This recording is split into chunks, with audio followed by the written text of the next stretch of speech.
What's going on, everybody? Happy Tuesday. We're back with another episode of Omni X-Men. We're talking issue 147 of the Claremont run, and this is another issue that this is my first time reading it and going into it and breaking it down, so really excited for that. We're talking more Doom. We're talking more Storm. And, of course, I got to bring my co-host in, my good friend John from John's Comics with Kids. John. What the? Oh, what do you got there? Is that a Lego? Whoa, Lego show. Whoa, hold on. Continuation of Sunday. Here we are. How's it going? Good, man. Doing good, man. How you doing? I mean, I'm hanging out with the hottest mutant in the realm here, just enjoying a little storm time tonight. I love it, man. I love it. And I'll tell you, that cover, man, I know we'll get into the details, but like I'm so excited to get to this book because I've seen that cover like in shops and things like that. And so finally, like I'm like looking at some of these covers as we read them, like, yes, now I'm finally getting to dive in and see what's last inside. Week's cover, it's kind of like, oh, hey, something great to eat. It's like a feast after last week's puke fest. Absolutely, man. All right, and of course we have our special guest here tonight, someone who's very familiar with the show and has been part of our crew here for quite some time. And of course, I'm talking about our good friend Brandon, aka Comics Kings, who's hashtag still backstage as well. There he is, working out the BCW box. Look at him, this guy. Oh, I just did like 20 reps. You know, that's what happens when you're still backstage. You got to work your way up. You know, you got to work out your way. Work out your way up. Brandon, next time you got to go 999. 1,000. I gotta sell it, right? I gotta make sure next time I break a sweat and everything. You know? Yeah. Chet's been teaching me how to get buff, so you know. There you go. Yeah, there you go. Chet knows a thing or two about that, I'm sure. But good to see you, man. Thanks for joining us here on the Omni X-Men once again. Love the show.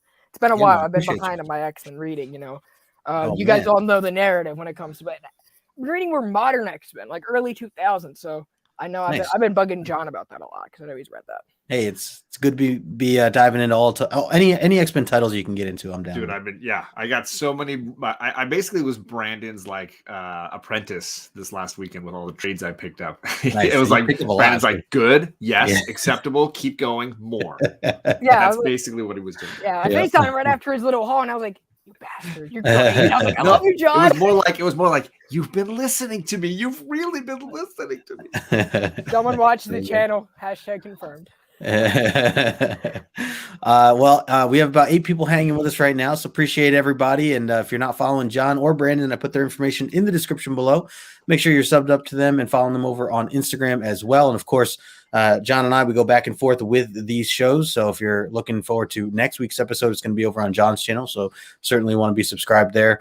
Before we go into the comments and everything else, just want to remind everybody also that at the end of this episode, we will have a couple of questions where you can get entered to into our raffles. One of the raffles being John's mystery box giveaway at the end of, which we've calculated now is going to fall around the end of May, our last episode of season 2. Fast. It's coming up fast. It's already March, man. It's crazy. Yeah. Already March. Yeah, crazy. So we have that, and then of course a quick highlight to the other giveaway that we have here. This beautiful piece of artwork by our good friend Nicholas Lane 77 over on Instagram. So good. So you could get a raffle ticket for either of those to win. So we'll announce those. But so stick around for. I just looked at it again. If you bring it up, like it's a little bit like if you really wanted to, like I could cosplay Wingard, you could cosplay Xavier. We could make both sides of this kind of happen. We totally could, man. Photoshop our faces right in there. I could be Wolverine in the back left. That'd be something. There you go. See, no, you're Cyclops. There's a no, but. I'm still waiting on him to do my wedding picture with me and Polaris. Ooh, there you go. You need that poster. Nice. Hope you're watching this, Nick. All right, gang. Let's jump in. Say a quick hello, and then we'll dive into this. We got the chat here. We got, of course, Ryan, aka Magic Lasso. He says, "Question: Does an apple a day keep Dr. Doom away? Answer: only if your aim is good." Ba-doom. Nice one, Ryan. Nice one. He's saying hello to everybody. Always mentioning Diana Ross. Appreciate the love, man. He sent me a great image of Diana Ross and this on top of this cover, overlaid on this cover. Gosh. Very entertaining. We got John in the chat. We got Brandon in the chat. Hashtag still backstage. Cyclops still sucks. I mean, next week's issue is a Cyclops focused issue, so it might really be a man. One. All right. What's going on, John Stout? He says, hi, all. Thanks for stopping in. Brandon Looney Tunes in the house as well. Thanks for stopping by. We got Brother John's Comics. Hello. Got a lot of Johns here tonight. I was going to say, some more Johns. You're right. Who's the best looking John, you know? We don't need to compete. We don't need to do that. That's right. That's all right. Gorgeous. Let the Cyclops bashing begin, Roy Kirk says. Yeah, it's already started. He's not really in this one. We can be okay with that. You know? He's at the end and he had the worst moment. I was like, I got to the end. I was like, Brandon must have loved this 3-issue story arc because it was like Cyclops got a page an issue, and that was that's basically it. Yeah, but I was like, if he's just gonna this part of the griefing stage is your random hookups in the Savage Link, just go away. Hey, that's a legit part of grieving. Yeah. You can't even see her, bro. What's the point of doing it when you can't look at it? I mean, that's a whole other problem he's got to live with. Oh my gosh! But now you're in the Daredevil place. We got there's your man Chet Knight says Jay and the Cyclops haters. Yep, hater one, just the one. Hater. I just dropped facts. We got Climbing Comics. Alan, what's going on, brother? He's been dropping great content. I really want people to check out Alan's channel. I think really just an underappreciated great YouTube channel. Absolutely agree. Alan deserves to blow up big time. We got Azor's Tiger. What's up, Eric? Station you, my friend. We got Architectural. I'm starting to go with what you're saying, John. AFPNC. Yeah. I'm AFPNC. What is up? Yeah, man. We're trying to keep that going. What's up, Bobby Station to you, my friend? Thanks for stopping by as well. Let's see. Scrolling through, we got my man Albert in here as well. Albert loves comics. Good to see you, Albert. Says he loves this. What up, Albert? It's such a good storm. In fact, I couldn't find this in my X-Men box because I had put it with I need to upgrade these because it's not high enough grade. This book is just too pretty. Yep. Storm's like going off like it's that time of the month. Whoa. I live with too many women to pull that kind of joke. Did you get Brandon Looney Tunes fan 200? Sorry, I didn't know if you saw Brandon. Nope. Up a little higher. Yeah, I did. Yes. Yep. Okay. Yes, sir. Good to see you, Brandon. Yep. Multiple Brandons. We got multiple Brandons. Yeah. But there's only one. Only one Chet. Oh, one Chet. Yeah. I've seen the Loki Yeah. This is what I was going to highlight for. It was Chet said, not graded, not signed, not worthy. Because he's a Byrne Claremont guy, and those issues are his focus. And I know that's always been where Chet's love has always gone. So I appreciate that a guy who's like he knows what he likes. And so there you go. All right, let's hear some general thoughts here, gentlemen. Pass it over to you first, John. What are your initial thoughts on this part 3, essentially, of what we've been reviewing over these past 3 weeks now, or past 2 weeks? What was your initial thought of this issue, and how would you grade it? I said when we read issue 1 that I felt like each issue is progressively better for me. I feel like the artwork got more consistent. I feel like the character work got more consistent. And I enjoyed more the escaping the traps than I did the, hey, look, they're captured in traps. So like the first 2 issues I didn't enjoy as much, but I still had a lot of fun. For me, this is the payoff. This is the bigger issue. Yes. So I enjoyed this one a bunch. I would probably give this somewhere in that 9.0, 9.2 range. No, 9.2. I'll go 9.2 on this one. This was entertaining enough. And, Storm is front and center in a big way in this book. So that's going to be something that always hits well with me. Yeah, no, I'm with you. Brandon, what about you? What were your initial thoughts here, and how would you grade 147? I'm a solid 8.5. I'm a solid 8.5 with this. The highlight for me is how Dave Cockrum loves Nightcrawler. That, to me, is just, like, really what sticks out. The thing that regresses my vote is I don't like Rubenstein's inks. I think he regressed as an inker when you're reading the Wolverine miniseries that he inked Miller in. There's a lot more negative space for him to play with, and I don't think he does that well with tighter panels, and Dave Cockrum, who works in really tight areas, especially when he does a lot of motion, right? In his comics. So I wasn't a fan of the inking, but the story was solid. I like Doom. Claremont loves Storm, so you have like 2 characters that the writer and artist both love. But see, Okay. I know. Yeah. I know. Chetzy. I know. Yeah. Roy Kirk says too. Rubenstein is not my favorite. Yeah. Yeah. Yeah. No. He was great with Miller though, but he's a looser artist. Gotcha. Yeah, I mean, I think overall, well said. I think I'm like right there with you guys, kind of in the middle. I was thinking like a 9.0 to a 9.2. If I were to grade this particular issue, I mean, it definitely. I do agree, John. You were saying each issue gets better and better. I think this is definitely the strongest out of the three. I also think I overgraded last week, so I'll throw that out there as well. But it still was a fun issue, and something that I had clarified last time, and I stand by even with this issue is that it kind of brings me back to having to remember, that these were initially written for a younger audience, and there are some instances in this still that hit that target. Right. So I always just try to keep that in mind. But yeah, overall, really enjoyed this issue, and I mean, we'll get into it. There were some little things I did have some issues with, but and I'll nitpick as we go. But I'm still going to give it that 9.0, 9.2 range. Being like Arcade is a bomb. Yeah, kind of like not even him, but like just the punishments. I don't know. We'll get into it. Let's get into the cover here. Let me share my screen. I'm gonna do it the old way, John, the gifts way, I guess we can call it. Because I got some good stuff. So here you go. All right. So first we're wait, is that there we go? Wait a second. Is that the what did you think of that cover, John? Sorry, I shouldn't have said anything because I mean that's our guy, Magic Lasso, hitting strong. So he sent it to me as well. Yeah. It's very funny. I mean, had to throw that in there. It's hilarious. Thank you, Ryan, for that. Thank you. had to throw that in. Ryan always into it, man. Yeah. There we go. And yeah, I mean, top 10 X-Men covers for me. I mean, just absolutely amazing. Mm-hmm. Even got Doom down there cowering. Like, come on. So good. And all my favorite X-Men right there. One of my favorite Marvel villains. And then just this giant raging, almost Phoenix-like storm. So good. Good. This is a chef's kiss cover. If this was the Great British Baking Show, I would give a handshake to the artists here.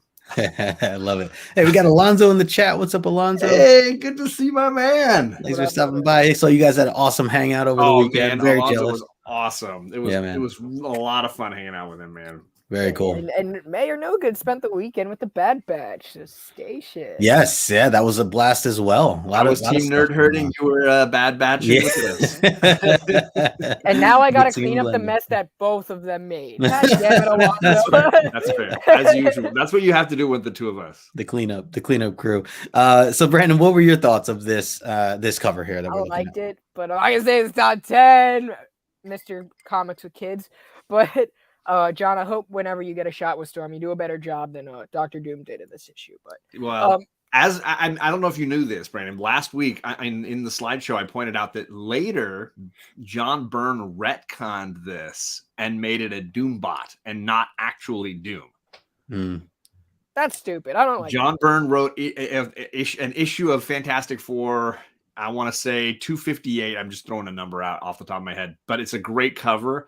And in that issue, he retcons it to make it a Doom bot that appears. I think the best Fantastic Four retcon was when Johnny married the Skrull instead of. I was like, and he finds out. I was like, that's awesome. But anyway, yeah, this cover's fine.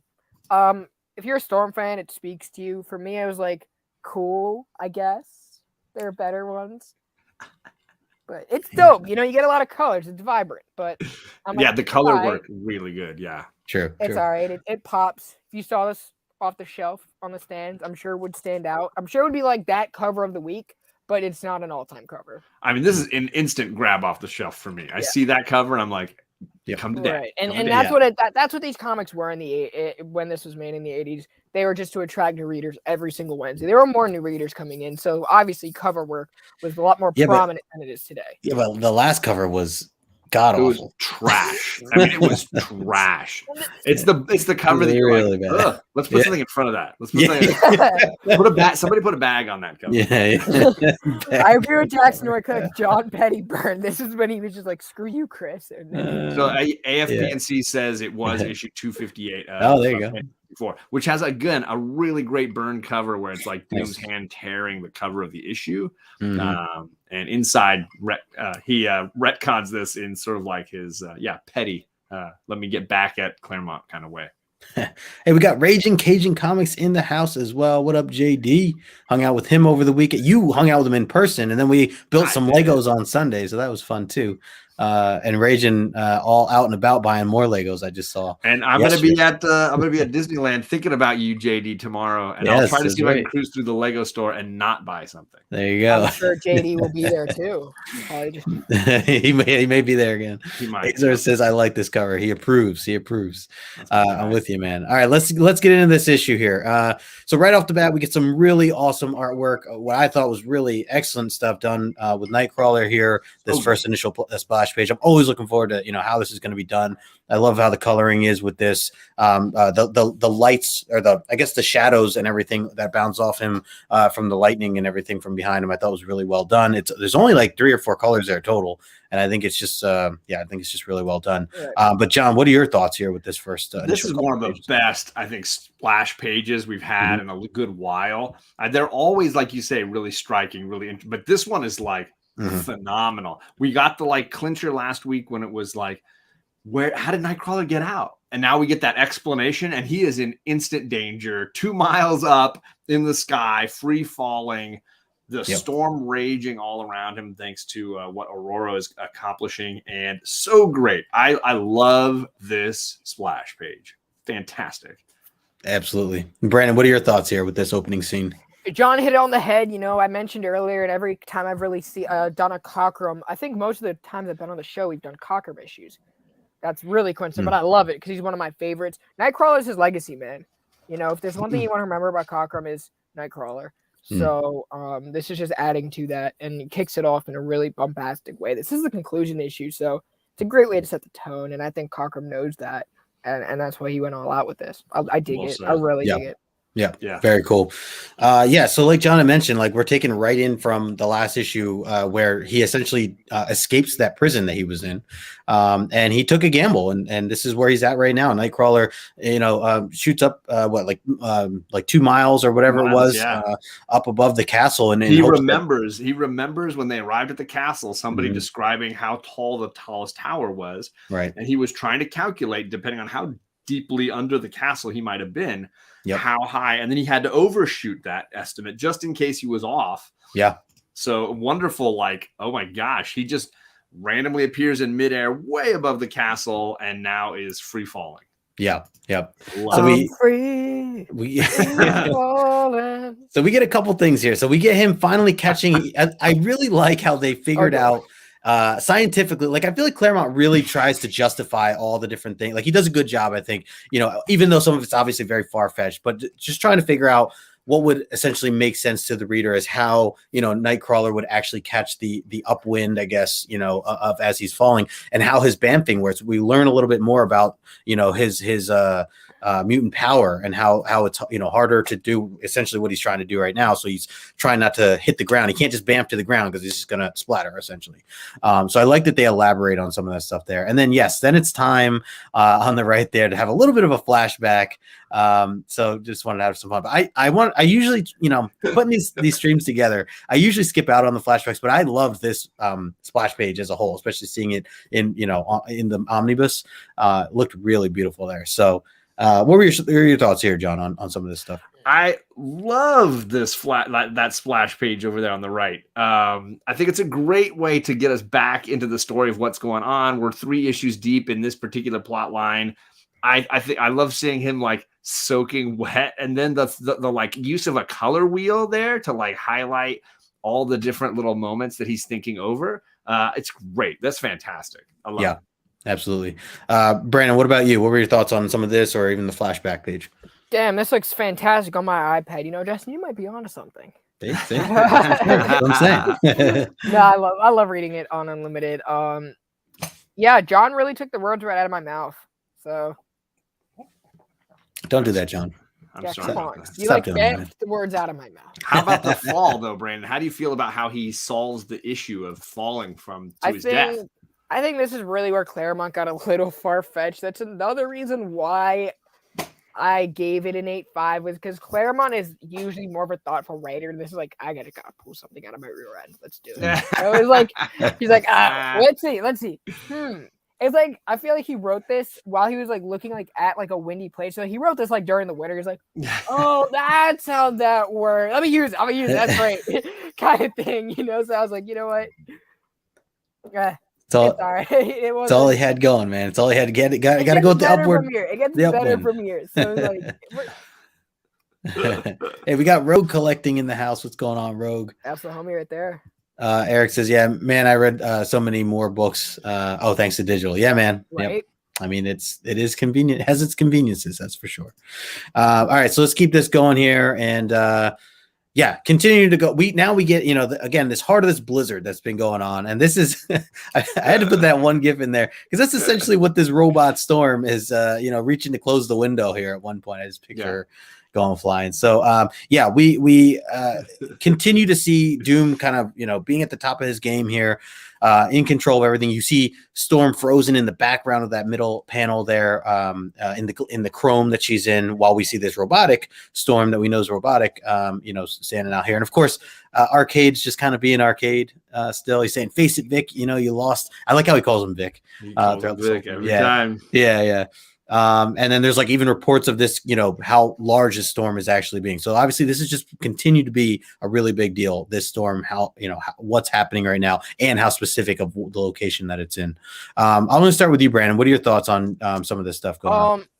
I think what's really dope about this arc is we've seen the X-Men deal with different villains who at this point you could argue have a higher caliber than Doom. Obviously at this point Magneto, was a bigger villain than Doom. It's only more modern where Doom has kind of stretched into the realm of magic and expanded his role as a villain to what we know today. But what's dope about this characterization of Doom is this is the first time the X-Men have had to deal with something outside of their realm that wasn't like as unique to them, right? So I think that alone is like the biggest curveball. In the weather. If anyone's seen a good sports game, sometimes the weather can really affect the outcome of a lot of games. So, maybe Claremont was doing this in Foxborough. Maybe the Patriots, or maybe he looked at Lambeau Stadium. It's like, oh, so that's what happened. It's cold. It's cold. Yeah. John, anything to add there? No, I mean, I like the fact that Storm is sort of psychologically scarred from being trapped like this in any fashion, and that it manifests itself subconsciously. She can't think on a conscious level, right? But she can think subconsciously. This feeling of being claustrophobic and being trapped manifests itself in this epic hurricane. I love this just basic concept. I think it's really, really phenomenal. I mean, I could definitely see myself being trapped at Doom, but once you throw Arcade in there, I'm like, no, sorry, I'm done. Yeah, no. Only could spend so long with Arcade. Like, you drive you crazy. So we jump next here, and I wanted to throw. I didn't get a chance to throw it, but I want to throw in like the Three Stooges or something. I just kind of felt like these guys were just kind of hanging out here. But yeah, these are essentially guys that are notified. that they're. I like that they clarify, like, because of the storm and everything. A lot of the character or a lot of the guards have to be inside, so it kind of helped in that regard for someone like Nightcrawler to sneak up the way he did. I do love these fight panels. When he sneaks in, they start shooting out the window. Of course, he's going to bamf. He has just enough energy to still, sneak in and do his thing and take these guards out up top. So I thought that was really cool as well. Always nice to see their kind of just showing off more of his ability to fight and using bamfing and all that. And then of course we're back flashing to Colossus, his situation here with these lasers and this obnoxious, crazy trap that he's in essentially. But he figures out a little bit, right? He figures out that, these lasers are shooting at larger, items essentially. So he's, and I like that, he's testing it out with some of the rock that he has left to kind of stand on. So he throws that one piece in, it gets shot at. He throws a smaller piece in, it doesn't get shot at. So he's realizing. So I wasn't sure like how big he actually gets when he is in that form. Is it that obnoxiously bigger that the lasers would have picked him up, versus now, which I guess it is. But yeah, so I was wondering how he's going to get out pretty of this, big, just normal. Generally, that's what I was thinking. Yeah, even when he's out of metal form, he's always like one of the top heads in the background. I don't know. It was an interesting dilemma, I guess. Mm-hmm. We've all seen Chet. I mean, if you've met Chet in person, he's the biggest guy in the room, muscular-wise. I mean, I kind of think that of Colossus too. Just stands out. Don't blow his head up, all right? We don't need to blow. I don't want him to get like Mo. I mean, you know what? I don't want him to get like Modok. I don't need him getting a big head about it anyway, or anything like that. Modok. Yeah. Brandon, what were your general thoughts of some of these traps that the team had kind of had to go through? I know these are not technically Arcade's traps at this point. This is more of Doom's, which we clarified last issue. More challenging, right? If we recall, a lot of this is like kind of banking back to that 123 issue, 124 era that we were in. So like it was really easy for them to get out of it, right? It was really easy. It took them once they figured it out, it was a wrap, Nightcrawler was a big character in that too, right? Vamping everywhere. You'd think Arcade would learn, have some insight. This is Doom, and this is why we're having a harder time with that. Again, like I said, this is something that they've never faced. Someone who's as smart and intelligent as Dr. Doom, arguably the most intelligent person they've gone up against. Yeah, fair. John, anything to add to this scene here that we're looking at? I did want to mention that they do this hilarious thing with the Three Stooges guys in the previous sequence where it's like they tell you they are among the best mercenaries in the world, and then within seconds they're taken out. Like it's like really doesn't say much about the best mercenaries in the world. It's true. You'll just keep going. We'll just not worry about any of that. It's a lot of hype for them. Yeah, yeah, they hype them, and they proved not to be worth anything. Yeah. I mean, quickly, like, wah, wah. Right. I mean, I'm still treating this like it is Doom because it wasn't retconned until later that it wasn't. And I'm sure Claremont is like, it's Doom. It's effing Doom, He's going to write the story where it's like not a Doom bot, that he's going to retcon the retcon. Yeah, he's like, no. Retcon, but I do like the way, for me, the joy of the traps is watching how the X-Men figure out the way out. Yeah, so I enjoy that. They gotta go out of pocket for this stuff now. They don't have to resort to their normal. Okay, I'm gonna depend on help because right now they're like, okay, I'm on my own. My back is against the wall. What do I do?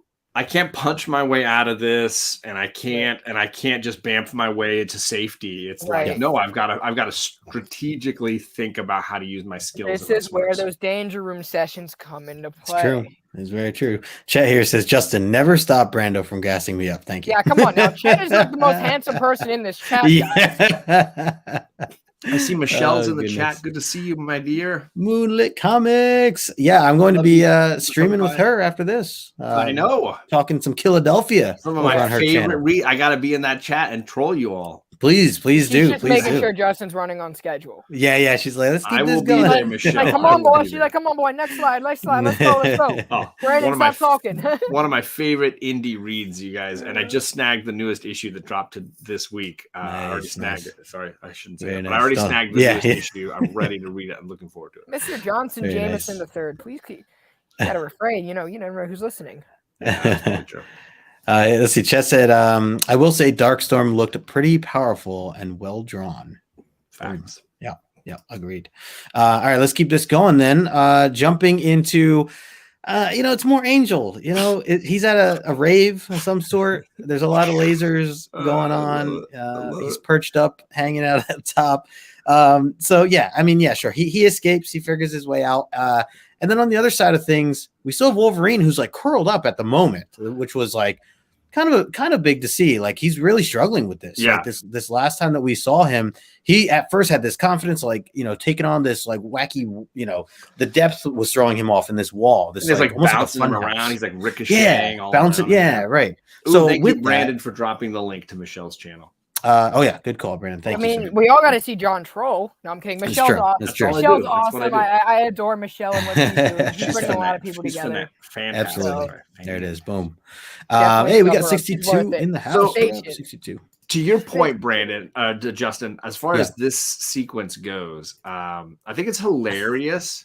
Yes, they are acceptable. They are acceptable. No, they are acceptable. Everybody else had to figure out, how do I use my powers or my thinking skills to think through this. Angel was like, the first time I tried to fly through this, I didn't fly hard enough. I'm gonna fly harder. You know what? Angel is one of my favorite X-Men ridiculous. His escape from this is like, so you flew at like 50% last time. Now you're gonna fly 100%. I'm gonna fly all of the percents. I'm gonna give it all the percents. All the percents. John, I have your address. You know what? I don't know if that's a threat. I don't know if that's show up, brother. Show up. I don't know. Spare bed. Maybe I think he's gonna A-OK you something. Yeah, I was gonna say he's gonna bring some more Angel. A 9.8. I or feel one like of his unworthy 9.6 graded comics. He seems to reward people who disappoint him. That's true. He gave Justin a book and he refuses to read it.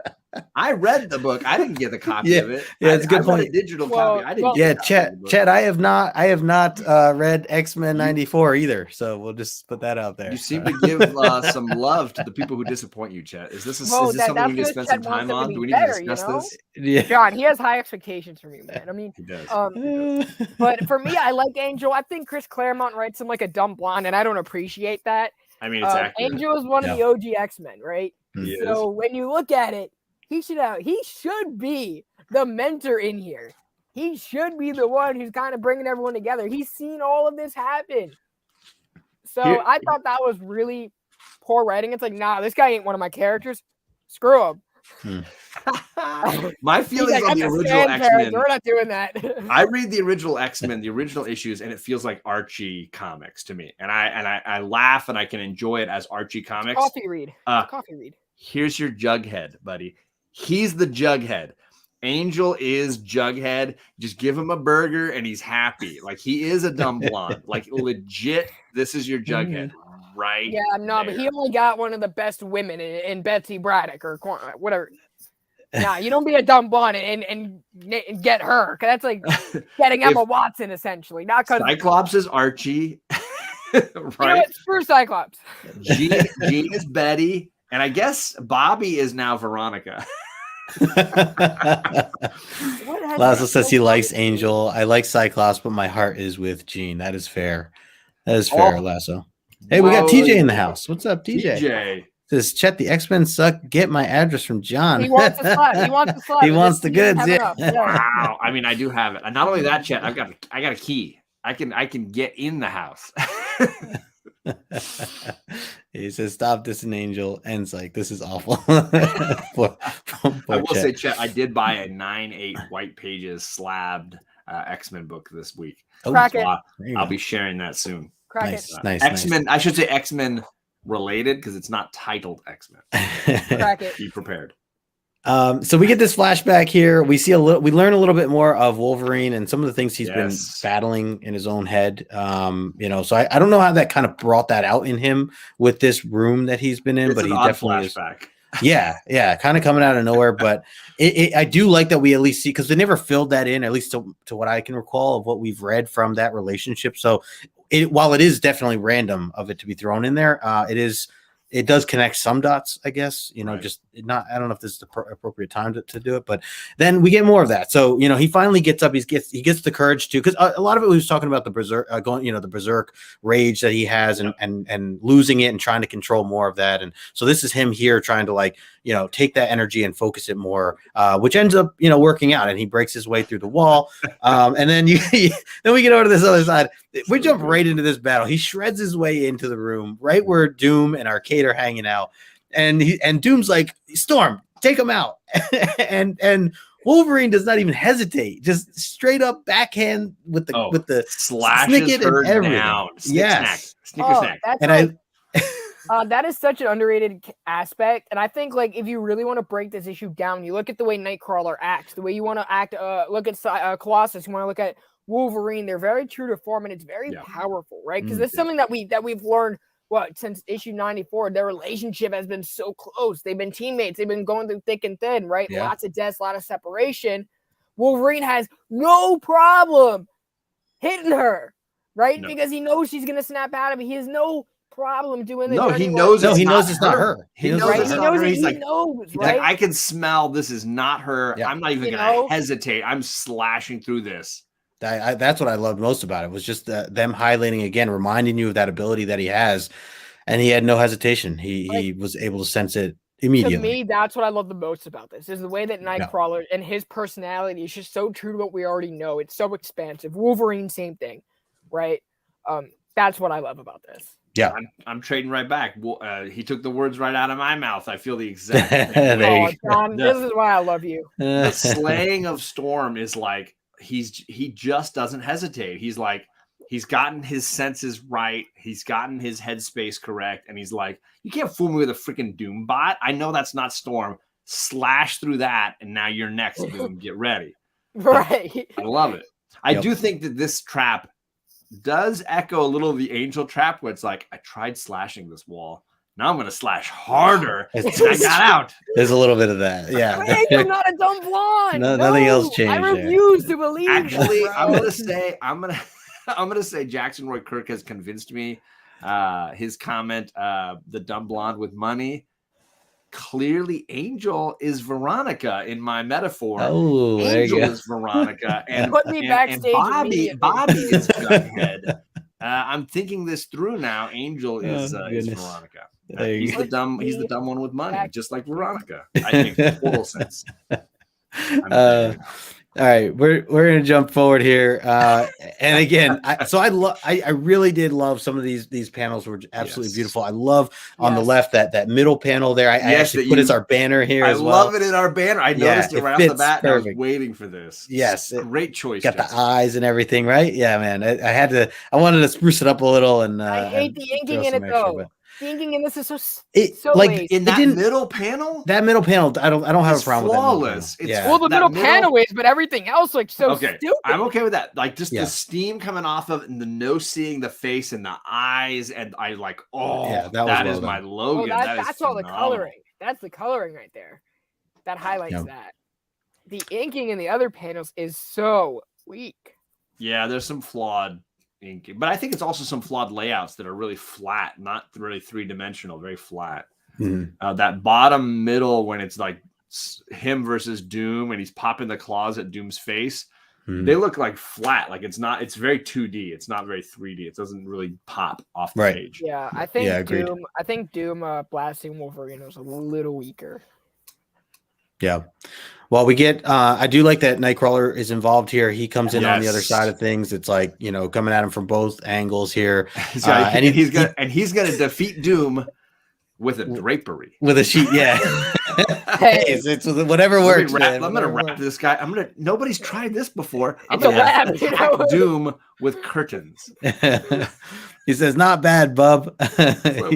He threw a pair of punches. Oh, he threw a pair of punches. He's talking about when he's swinging through the sheets still. I love it. And then Nightcrawler's like, "I wrapped him up. Look, I caught him." And then Wolverine's like, "Nah, I'm gonna let him out.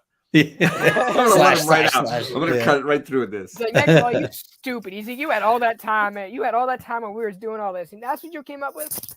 Yeah. I do like the position they're in at the bottom there, where it's almost like a noogie. Like he's almost giving him a noogie. He's ready to like really get Doom and shout out to Magic Lasso again. It's curtains for you, Doom. Yes, well said. I mean, that's the line that should have been written in. That's pretty phenomenal. Oh, there's an opportunity here tonight, everybody in the chat, because Chet, he has to leave. He's going to miss the trivia, so it's going to let some other folks potentially jump ahead. What is happening? Yeah. Chet, enjoy the gym. He said, "Let me know if you need a guest appearance." We appreciate you, Chet. I also want to, Lasso. I agree. He's a good Betty, or he's a good Veronica, because Jean Grey is Betty in my metaphor. Jean Grey has to be Betty.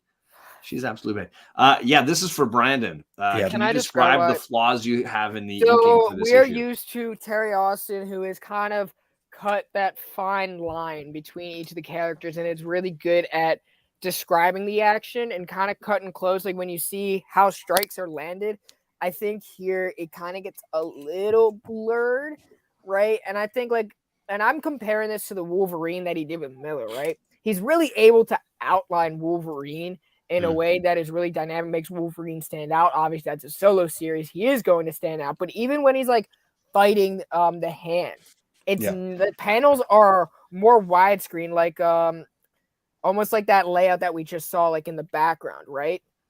But in this one, when he has like that 9-panel grid or even that 6-panel grid, kind of what we're seeing at the bottom right, it makes him work in a lot tighter areas, and it just doesn't look as clean, and it doesn't really complement David Cockrum the way he was able to complement Frank Miller, who works in more of a widescreen that we've also seen in his Daredevil.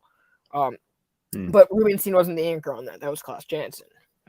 But and to Brandon's point, like I think one of the most underrated jobs in comics is the inking job. And Brandon and I have talked a ton about Klaus Janson and how much we love what he did and how Frank Miller's Daredevil run could be defined by somebody like Klaus Janson. And I think one of the unsung heroes of my favorite Daredevil run is Klaus. And so in the same way, Terry Austin on this era of X-Men is somebody that you can't pull Ozzie Smith out of the lineup on your baseball team and hope to have the same defense.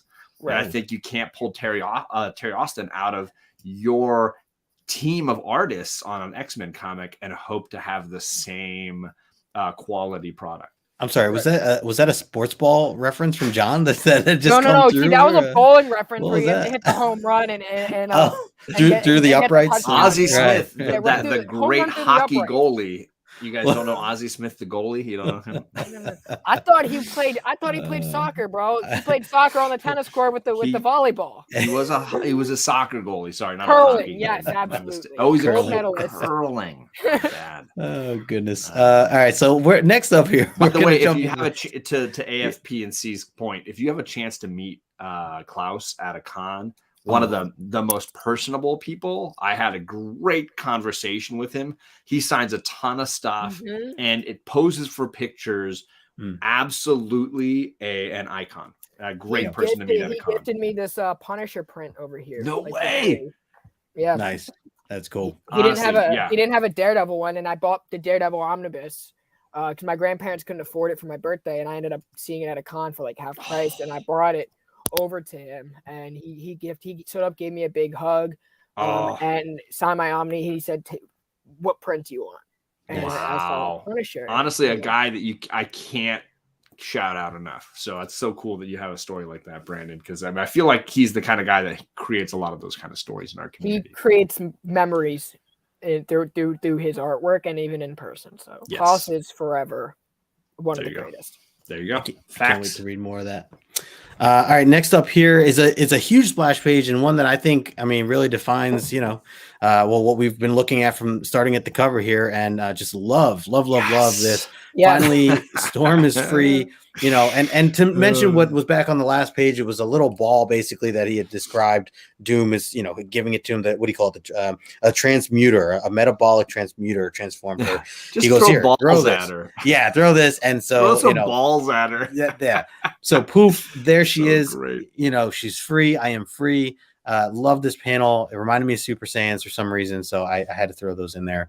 And then, of course, with the distraction and everything else, Wolverine gets pelted in the face with Doom's powers there pretty badly. But it really doesn't matter because Storm is just in full control here on that right-hand side. The powers that she's using, literally carrying Doom with this electricity and throwing him. I absolutely loved the artwork in this, that bottom right-hand corner, those three panels at the very bottom, they were just absolutely electrifying. So yeah, these were fantastic. Brandon, I'll go to you. What were your thoughts on just some of the stuff that's on screen here with Storm coming out here? John is the Storm simp, so let's hear what he has to say first. I know if it's Polaris, he would let me do the same. So. But throw it to you, John. Panel at the end, this is what happens. This is how we make friends in the community. Yes, come on. Not yet. We don't keep each other backstage. I remember. Yeah, I would never. So, anyways, go on. Go on, John. I will say, when I saw these panels in Classic X-Men, when I saw these issues, when I bought these books, these were the books that pushed me to be even more appreciative of what a phenomenal character Storm is.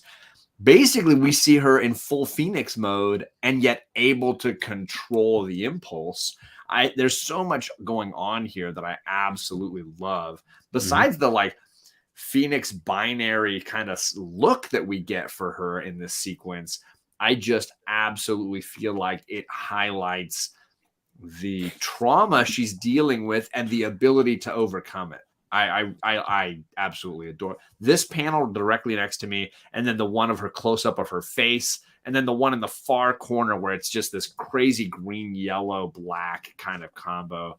Mm-hmm. It's just chef's kiss for me. Yep.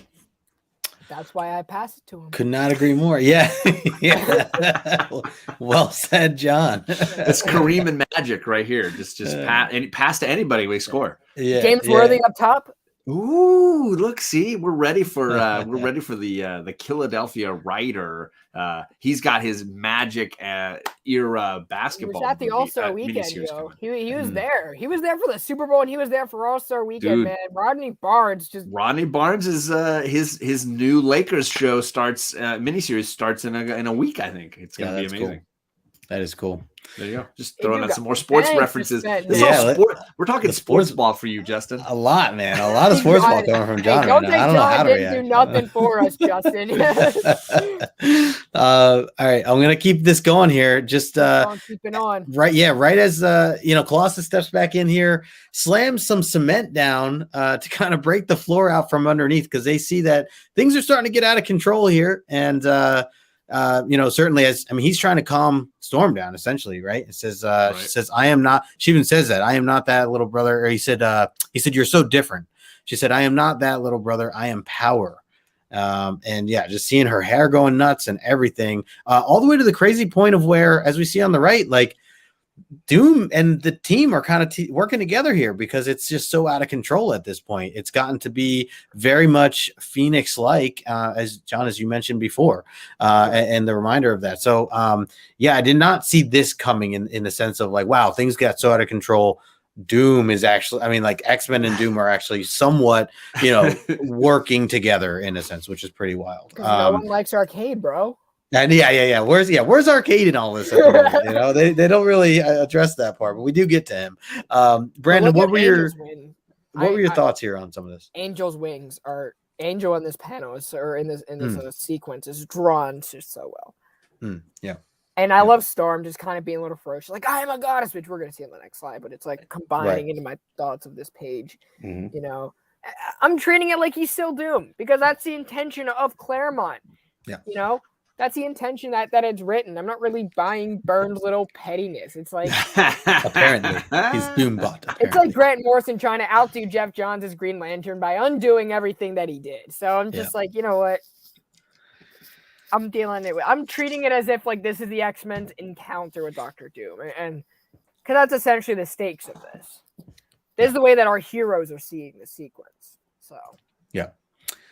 John, I have a very important slide coming up here for you here. Haven't really prepped you for it. But you're on cue, so be ready. This next one. You got to spotlight him. Oh, wait, no, you can't. Never mind. As we jump into this, this is where we insert the epic panel reading by John's Comics with Kids. Okay. I got to read as Storm. I wasn't prepared for that. All right. Your intellect, your powers, your devices are finite, Doom. You have limits, I have none.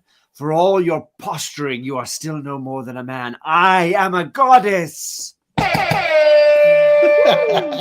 I didn't know she was British. Well done. Yeah, clap it up. Clap it up for John. I'm assuming she learned English from a British teacher in Africa. I'm good with it. I was all in, John. That was great. I forgot we were live for a second. That was good. Oh excellent. My God, that was a great No, you'd enjoy that. I wanted to make sure I blew it up, large enough there. But yeah, great. Sweating. Anybody else getting out here? All right, John's retired for the night. He's retired for the night. He's here for what we paid him for. For that. I was surprised. No, Ryan, John doesn't sound that's a high bar. That's a high bar. Hey, we got Daryl in the house. What's going on, sir? He's giving a nice wave there. Yeah, you just missed the epic. I don't know if you caught the epic reading from. I think he's saying goodbye. I'm out of here. Yeah, maybe he's like, see you guys. I gotta go. It's getting late. I just wanted to highlight that. It's a great sequence. Totally. It's obviously the culmination of this entire 3-issue kind of saga. Absolutely. And then we get some other cool panels. I thought this was a unique, seeing Storm's face here, the electric, almost like Electro in a way, with that style. And yeah, we at this point she has gone all the way up to the sky to the point where was it she passes out essentially, or she's uses so much of the energy that she's trying to stop the storm. She's trying to calm a hurricane, and it's not something like she just snaps her fingers. She has to bring what she has wrought under control, and it's not something that just happens easily. Also, shout out to Angel actually being useful. Oh, there. Yeah, I was gonna say this is the one big shine for Angel where he goes, you know what? I'll catch you. Here we go. Wait. I can do that. I can do that. It feels like the moment when Captain America's like, I know that reference. Like, I get that reference. This is Angel's moment where he's like, wait, somebody's falling and needs to be caught. Oh, that's what I'm here for. Hold my beer. Hold my beer. Yeah, this is his moment. All the other X-Men are like, I can't do that. You're on. It's great. Yeah. Architectural says sounded a bit like Pride of the X-Men Storm, though. Okay. I'm okay with that. That's fair. I'm okay with that. And there's Bobby. Do you see Bobby? And who saves Storm? Who saves her, John? Say it. Yeah. So well done. Don't worry, Bobby. We'll make this a clip later. We'll make this. I got you, Bobby. In a way, Jean yes, very good point, Ryan. In a way, Jean does help diffuse the situation as the whole team really is kind of thinking of that whole thing that missing Jean and everything that had gone through with Jean. So, and even as Storm recalls, they've experienced some of these scenarios before. Yeah. Roy Kirk says, "Hey, I'm in my arms. This is my moment." Totally. So good. And also, shout out to Cockrum for being able to design a costume that somehow perfectly does not display any nudity, captures Storm through all her falling through the air. Somehow, I'm sure she gave a few flashes to the crowd. It's what it is, and you could actually explain this rationally. She has the power to control weather and the static electricity of the air. She's creating static electricity to keep this costume suctioned to all the parts of her body. There you go. There's a science. Maybe. I'm with that, John. I'm with that. Brandon, anything to add here for these for the scene? I think John being in a household full of women has distracted him from actually thinking this through. Probably. But no, I really like the sequence. Angel's a cool character, so I always like seeing him get his moments because he never really got them in Claremont's run. So, I mean, he got a lot more shine in the '90s as Archangel, but so I like when he gets the spotlight in this. We'll be reading that in season 5. When we get there. So when we get that to the Simonsons drawing that with Apocalypse, that's going to be some good. And X Factor. So we may not even get there. I mean, he was in Uncanny, but that was when Wills was drawing it. Yep. Yeah, when Wills was drawing it with Bishop. Well, the plan is one day John and I will be 5 days a week. That's what the Omni X-Men show will be. And when that goes down, that's when we'll be able to. Once we're fully, able to. No more Legos. Just 5 days a week. And I can do New Mutants and or. I wanted to shout out to that drawing of Storm as lightning. That very center panel, basically. Yeah, with her face. Yeah, so cool. Yeah, absolutely. Really love the work. That's what made me think of Electro, because that's his costume, right? It's very electro-esque. Yeah, agreed. All right, jumping into this kind of finisher here.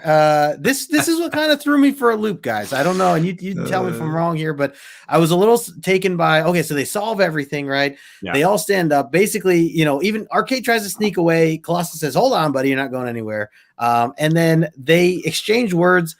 Doom says he's pleased to see that she's alive, that she's I'm glad that you're good. She goes, I'll bet. And then she explains to, Lord Doom, hey, we have friends that we need to turn Arcade over so that we can save them. So, can we have him back? And he basically says, you ask much, child. He insulted me. Honor demands satisfaction. An apology will suffice. He wants an apology, and that's what they make him do. They just make him. That's it. That was it. It was just like, we couldn't have solved this in issue 1 with just a simple, quick apology, and then we get to keep him. Like that couldn't have been. We couldn't have figured this out. Yeah, so I was just like, oh, and then even on top of that, again, these are some of the parts that kind of pulled me out of it. Was that even at the very end, it's a speed resolution. Right. And even at the end, though, it's like, Storm, they just call it off. Storm and Doom have this little exchange, basically, saying that he'd like to apologize, and he's a creature of habit, yada yada yada. And basically they're like, all right, we're even, we're good. She's looking forward to meeting him again sometime, whether it's on good terms or bad. And that's kind of it. That's how this scene ends. And I'm just like, he just like encapsulated you in Chrome, and who knows what could have happened. Yeah. And you were traumatized enough to create a Category 5 hurricane. Yes. And yet you're like, we're good. Okay. We're not friends. We're not enemies. Yes. Chill. It's have a good day, sir. He needs a lightning bolt in the snooter. I feel like at this point, I feel like letting him go on that is a shocking twist. Yeah, he's clearly a dangerous guy, and all the contraptions and everything else he has, along with his ego. It's like he's got to be put in check or something. Like clearly, he's going to do something like this again. I do say, like, if you're wondering why Doom is so like flexible all of a sudden, Bobby's got it. Yeah, that's a great comment. But Bobby, right under that, Storm can make a Doom bot catch emotions. Bobby, there you go. I mean, well said. I mean, there it is. That's the truth. That's why Bobby Delegato. Apologies are the best. I also loved AFP and C in the middle there. Angel secondary mutation is superfluous. Yeah, he's superfluous. I get it. And then of course, Omni Alpha Flight is coming channel in 2022. There you go. So we got to get on Canadian co-host. There you go. Yeah, TM Nerd, you better get ready. Yeah, there you go. TM. We'll get him there. Hey, there's like 12 of us trying to convince that man, and he's just like, no. You just got to add another 12. Got to add another 12. Brandon, what were your thoughts here on this ending? Am I wrong the way I'm kind of like? I mean, I get it. Like I'm being lighthearted about it, obviously, and laughing along the way. But I was a little let down with like, like they're just gonna let him go. Like, is that it? Like, shouldn't he be a little bit more punished? I really have to agree with you. But at the same time, Arcade is a very gimmicky kind of guy. So it's like you can't take anything seriously. Like he does all that just for an apology. It's true. It's just the Doom thing. The Doom thing, And I think that like Claremont writes that really true to form. But it's just like, come on, really? Now, on the other side, if you're wondering if Doom is petty, like, is Doom really this petty? This is the guy who stiffed Luke Cage over a few $100s and made Luke Cage go all the way to Latveria and try to beat his ass to get it. So yes, Doom is petty. Did anyone read the Wedding of Doom where? I have not read the Wedding of Doom. So funny. So Human Torch cheated on his bride to be. Is this the current? You're talking about the current stuff? Yeah, no. What, like a couple months ago, right? Years ago? Yeah, I remember. Really? Yeah. I saw the Human Torch cheated on his bride to be, right? Wow. Yeah, Doom gets him. He addressed, and she like came clean at the wedding, like when she was like saying like her past sins, and Doom is like, what? And he's like, it's Human Torch, he's like a huge playboy, and this has been like. And Johnny's in the back, like, oh, I hear a warning. He's like, he's a stud, right? Rita's trying to make peace with Doom, and then there's Namor, who's just laughing at this whole situation, like, oh my gosh, wow. Like geeks out, like he like there's like the onomatopoeia of him going like ha ha ha ha. Oh my gosh, that's so funny. Doom was so petty. What's up, Sheena? Sheena's in the house, and Roy Kirk keeping it going with the theme. Doom should have fried Arcade, but he is a Doom bot apparently. Yes, that's a good excuse. Maybe that's where Byrne got it from. Yeah. Well, to really, I'd like to just get to the numbers here, but there is one more panel that I have. This is just for Brandon. I'm gonna jump into this one real quick. I'm taking this. So the first line in Astonishing X-Men was Wolverine at the bedside of a naked Emma Frost and a naked Cyclops, being like, "What stage of grief is this?" Right? Because this is like Jean's dead again, Yeah. So I kind of want to be like that kind of person. You can't really see much. I mean, you can't see it all. So I'm like, what's kind of the point, And John, you said something about Daredevil earlier. Tell me that a Daredevil first person video game would be elite. Come on now. But anyway, I digress. I mean, no, I don't like it. Cyclops sucks. This panel alone One page. One page is too much. It's too much for Brandon. I just love where he drops Jean's name and she's like, sorry, yeah. The wrong woman. I got too many women in my life. He's like, right. Yeah, he's like, oh, wait, my first rebound was Colleen Wing. Now it's this broad over here. What up, He's LL Cool S. Ladies love Cool Scott. What type of wedding gift do you bring to Doom? Oh gosh, let's hear all it. the women he gets kind of proves otherwise. He gets top flight ladies. I don't know. I feel like I would give. I feel like I would Station Fable. Station Fable. I would give him like the most irrelevant state. I think I would just give him the state of Rhode Island. Say, here you go, Doom. Like set up camp or something. I don't know. Yeah. John, any thoughts here on this final panel? Before obviously it's setting up where we're going. It's setting up next issue. And I still don't feel like they've done a good enough job explaining how we got from, hey, we're escaping on the fan boat away from the whole man thing debacle to we're stranded on an island in a hurricane. And I don't know that they've ever really like parsed that together enough for me. Yeah. But who cares? We're diving in. Here's where we are. Let's keep going. Who cares? Yeah, no, agreed. Who cares about Cyclops? Yeah, we'll see where this goes. Cry Mutant, as it's called. But let's jump into the numbers here. Not too much to put. Other than for some key elements for 147, just put that this is part 3 of 3 of the story that we've been reading. So that's going to kind of wrap this particular story arc up. And again, this is all new to me, so very curious to see where it goes from here. But that was a lot of fun for sure. And I'm glad that we were able to break that down. So a couple things on the numbers. I see that there are a few 9.9s. There's 3 out there, fair market value of $150, but that's hasn't been sold in over a year. So yeah, I was gonna say the fair market value for the 9.9 and the 9.8 is identical. Yeah. So that's obviously a sign of fact that those 9.9s sold so long ago and haven't been on the market since. That price is still holding because there's no new price to compare to. Right. Versus the 9.8s of this book, fair market value the last 30 days is 117. Gone down, yeah. This is a steal. And a 9.8 at $117? I agree. Holy cow. Because you only want the amazing cover. You just want to put it up and be like, look, I got a 9.8 of this book. Yeah. Holy cow. $117? Yep, not bad at all. Not bad at all. And then even a 9.6, $55 year average. Wow. So yeah, I mean there are plenty out there. 337 for 9.8s, 210 for 9.6s. So that's it. That wraps that up. Any final thoughts here before we get into some of the fun questions here? We're doing good on time, by the way. Good on time. You're keeping us on pace. I love it. Yeah. Any final thoughts, Brandon? Not really. I mean, the next issue is a lot of fun. You get Dazzler and Spider-Woman. You get more Dave Cockrum art. So I know Magic Lasso is going to love it because he loves Dazzler. You get a ton of Cyclops. Brandon's like, I'm going to be sick. Yeah, he's gone. We do have Magic Lasso joining us next week. Yes. We get Disco Dazzler. And I won't tell you who, but we do have another little captain. We got another little captain. Just be ready. And you get a lot of Kitty Pryde next issue. So. Be ready for there. He is. Some more Dazzler love right there. Yeah. He's Architectural says I'll stick with the well-loved reader copy for $5. Yeah, exactly. Fair. That's fair. Yeah, I'm not a big fan. I don't like slots. I'm not that big. So now, as we said before, folks, don't go away. We have some questions for y'all. So we're going to ask 4 questions. We are looking for the correct answer. The first 2 to answer each question correctly will get a raffle ticket into our raffle. And again, this raffle will be called in the middle of the summer as we get closer to summer.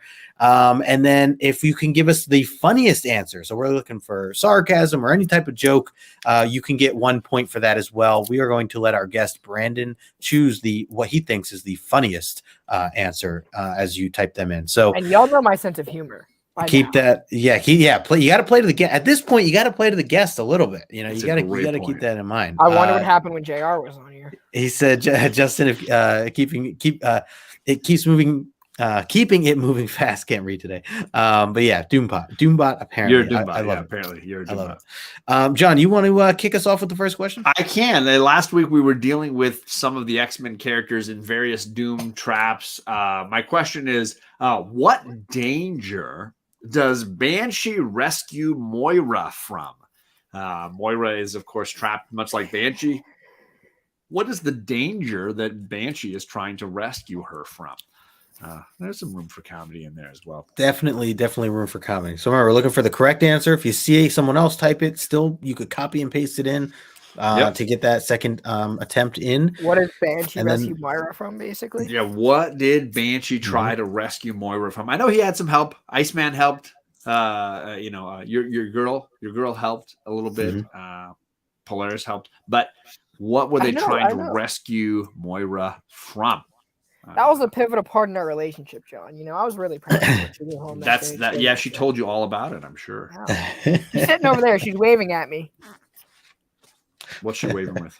She's in bed. She's waving with like she's waving. She's like is she doing one of these? Is it one of those? No, is it a finger wave? Is it a wrist wave? That or is it full arm? Elbow, is it more of a anyone out there help me? Is it that it's like a full finger. It's like a finger wave, like kind of like a hey there. I think TJ is joking. He says he rescued her from Yoko Ono singing, which we've all had to be rescued from that from time to time. It's a common challenge. Getting backstage passes to a Diana Ross concert. Nobody needs to be rescued from that. That sounds like a dream. We're still waiting for 2 correct answers before we can. I'm still waiting on a comedy answer. Right? Somebody could copy and paste and get the correct answer at this point. You got to be quick on the draw. Ooh, spoilers. Depends on which of Moira's lives. Ooh, now that is a current reader right there. Interesting. Hey, we got chaos in the house. What's chaos? I see the correct answer twice from the same person. But we're still waiting for a second person to have copied. At this point, if you just know Chet and somebody else in our chat well enough, you just copy and paste whatever they say. I mean, and you might get that second ticket every time. A good strategy. It's a good strategy. It's not wrong. I see it here too. Yoko is not underrated. I don't think that's ever been said about Yoko Ono chaos. I'm just going to say. There it is. Albert. All right, yes. Boom. Tied to roller coaster. I'm going to give it to you just because Chet's not here and he won't know. There you go. That's fair. But Albert, I'll give it to you. So Ryan and Ryan got the points on that one. We're waiting for Brandon to pick his favorite comic. I like foam. Who is it? AFP and C? Yeah, AFP and C. This one here? Depends on which of Moira's lives. I'm down with that. I don't think he's had. This might be his first one. Oh, nice. Okay. Nice. There you go. He's on the board. Put him on the board. I'm going to write it even as AFP and C. Yep. And you got one. There you go. Nice. Very nice. All right. I like that a lot. All right. My first question is, during Polaris's carousel situation from last issue, who was the little robot supposed to be a copy of that had pulled a gun out on her? I know what the comedy answer is going to be. Yeah. What? Who was the little robot supposed to be a copy of that pulled a gun out on Polaris during the carousel scene? So many options. I am going to say I am looking for a name. Yes. I think a first name is fine. I think I'm fine with a first name. It's got to at least be first and last or just first. I'm okay with just first. But that is not okay with a superhero name? Oh, because I see the superhero name. I don't know. I see the right one. You got to decide. I don't think so. I think I need the name. I need her actual name because she's not a superhero at this point. We've got 2 correct answers, I think. I see it twice. All right. Who do we have? Who's first here? Albert? Is that right? Albert. And then Eric? And then I saw Eric. Okay. Right now, I know Magic Glass was like, dude, what the heck? Yeah, the minute I saw that, sorry, Ryan, and I know about Azores. There he is, Azores. Boom. Yeah, and everyone else said Magic. Yeah, technically she's not Magic there. She's not Magic yet. She's a little girl, so looking for that first name. That's Jackson Roy Kirk. That's what he's saying. But I see Blinky. Yeah, I see Blinks. I see R2D2. Oh yeah. Let me highlight some of these. So we got Blinks. Is it Blinky? You run a full. Chaos says you win a full run of Claremont's 2000s Extreme X-Men run. The ABBA lead chick. ABBA says Daryl. I gotta go with that one for the comedy. There you go, Daryl. I thought someone was gonna say me for like the comedy. I was like gonna say. Ryan says, "Who the hell knows how to spell that name?" Ilyana. Google, Chet my friend. does. Google. Chet does. Do I see Daryl in here anywhere? Oh man, do we not have I don't Daryl? think I do. This is Daryl's first Damn, one. I'm giving out. Okay. Well done, You know what, if Daryl. any of those guys win off 1 point, Hey, we had it happen last time. It happened last The boy year. who had Yes, some. sir. Yeah. So shout out to you, sir. Oh, Hey, we got Nigel in the house. What is up, Nigel? Desired Comics. my favorite Ravens fan. Oh wait, Billy sorry, Eilish, Dustin. yeah. All right, let's keep this going. John, what is your next question? Yeah, my last question is, in the end, Havoc works his way all the way through Murder World to get to the center control station and find Miss Locke. How does he surprise her? When he arrives there and comes across the main control booth, how does he surprise Ms. Locke? Lots of opportunities here. Make some laughs and share with us a little bit. Surprise, surprise. It was definitely my favorite moment for that one. Boy, Lasso had a chance to type a lot. You really gave an answer on that one. Oh, gosh, Brandon. Holy cow. I'm glad we're on Justin's channel. Right? This is in the channel with the kids, so like I'm gonna give Lasso and then Bobby. Okay, what I see. Yep, Lasso first, and then Bobby DeLegato. And booty in Brandon, the air. That's right. Brandon, amazing. I don't know that you can pick your own answer, although we've never stated a rule about that. No. He says boo. I see that one. He surprised her with a puppy dog. I mean, puppy dog eyes always work, right? It's true. Yeah, we can wait a little longer. We can wait a little longer. He streaks her from his trench coat. There you go. I gotta go either. Dresses up as Cyclops. No, that one, yes. 62 lefty 62 blues. Just squeaking in there, man. Just barely. Saves the day. Always a burn on Cyclops is gonna play well with this particular. That's true. That's true. All right, one last question here, and my question is gonna be. I think it's gonna be a good one too. Looking for some good comedy here. What does Cyclops reveal to Lee on the island last issue? Last issue, there was something that Cyclops happens to reveal to her. The same couple that we had seen in that last panel. Yeah. This week he revealed that apparently he had a girlfriend named Jean. Yep. What did he reveal last week? Yep.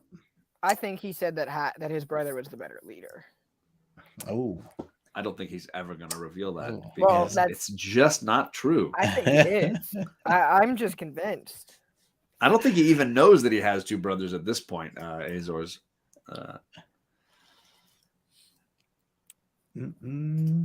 That her rag helps to keep his eyes closed, says Alan. Because it's hard to keep your eyes closed, man. That he has a problem with intimacy. That's just a fact. All right. Do you see two correct answers? So I'm going to give these as correct answers. I'm going to go with Ryan Magic Lasso. Yep. That he is a mutant. That is correct. I was also looking for optic blasts. He could have said as well. That the other person was Eric, who also said he is a mutant. Yeah. So that is correct. So we got Ryan and Eric for points on that one. And then I already know who Brandon's going to pick, but it's probably AFP&C right now. Let me highlight some of these. You gotta play too, though. You gotta play the missing his old uniform. Plans to abandon his child. Should his death be? Yeah, wow. These are great. I think. Is it possible? I gotta go with Daryl.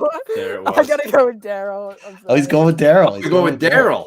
That would be so unique. And I was expecting AFP&C, but I like dark humor, so it was like that. I appreciate that. All right. There you go. Well, there you have it. Oh, and that's Spidey. What's up, Jose? Good to see you, brother. The 3 books he was only allowed to buy on New Comic Book Day. That's a great one too, Jose. Nice deep cut. Well done. Yeah. straight to the core. Well, there you have it, guys. We got 19 people, by the way. Thanks everyone for hanging out here. It's always a great time. I want to thank Brandon, our guest, for hanging out with us tonight. Always a pleasure. Make sure that you are subscribed to Brandon if you haven't already, and follow him over on Instagram. Also, John, as well. We're going to be over back on his channel, and you said Magic Lasso is our guest for next Lasso week, right? For some Dazzler talk next week. So we're looking for that as well. Yes, Daryl says 2 points in one night. Hey, that's how you can start gaining on some of these guys. Like I said, Chet had to leave early, so a little opportunity opened up for some folks. So, but as always, appreciate everybody stopping by. Again, make sure you're following these gentlemen here on screen. Smash the like button on your way out. We'll be back again next Tuesday. And I think that's it for now. I'm going to be over on Moonlit Comics channel in just a little bit. So if you guys want to talk some Philadelphia, swing by there. But as always, appreciate y'all, and we will catch you on the next